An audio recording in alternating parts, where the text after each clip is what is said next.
আসসালামু আলাইকুম নিজের ভাই বোনেরা। একটা বারে হয়ে গেছে নামাজ পড়বো সকলে। একটা বয়েজ আসলাম, বয়সটা সবাই শুনেন। এই যে বৃষ্টি মায়েরা দিয়া উদ্যানে যে থাকে, ফুল বিক্রি করে, আমাদের কিছু কিছু লোক আছে, মানে কি বলবো, এই মায়াটার লাগে ওখানে যায় ভিডিও ভিডিও বানাইয়া মায়াটারা ফুল নষ্ট করে দিচ্ছে।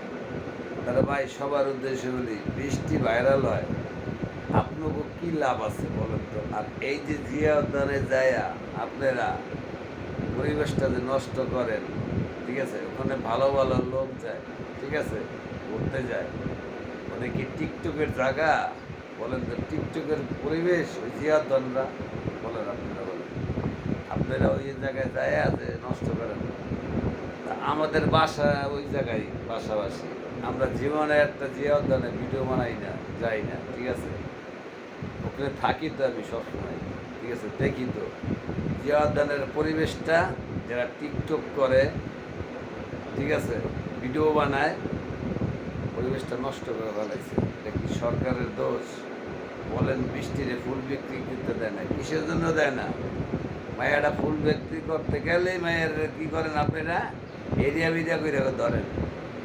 এটা কি ভালো ভালো লোকেরা যায় ওই জায়গায়? ওইটা কি দেখার মতন জিনিস বলেন তো? আর বর্তমান আমাদের প্রধানমন্ত্রী ওখানে একটা কবরস্থান, দুইটা কবরস্থান, ঠিক আছে, কবরস্থানের ওখানে যায় আপনারা ভিডিও বানান। আপনারা মানুষ নাকি? এটা চিন্তা করেন? চিন্তা করেন না, মরার চিন্তা করেন না, যান খালি বুঝেন কি ভিডিও বানাইলেই ভাইরাল হইব, ঠিক আছে। এখানে এটাই বললাম, জিয়া উদ্যানের পরিবেশটা নষ্ট করেন না, যারা টিকটক করেন ওই জায়গায় আইসে ভদ্রভাবে আসেন, ঘুরিয়া যান, ছবি উঠান। কি মহিলাগুলোকে টইলা মহিলা জিয়া উদ্যানে ভিডিও বানান। আমি হাসেম ভাই বয়সটা দিয়েছি, যারা উত্তর চান আমার লাগে ইনবক্সে উত্তরটা আমি দিয়ে দিই, আমার বাসা ওই জায়গায়, ঠিক আছে।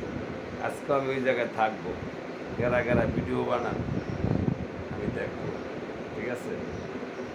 আমি সবসময় ওই জায়গায় থাকি, কিন্তু আমার কোনো ভিডিও বানাইতে দেখেন, ওগুলোকে মিশতে দেখেন, হ্যাঁ, ওই জায়গাটার পরিবেশটা আমাদের নষ্ট করে দিয়েছে।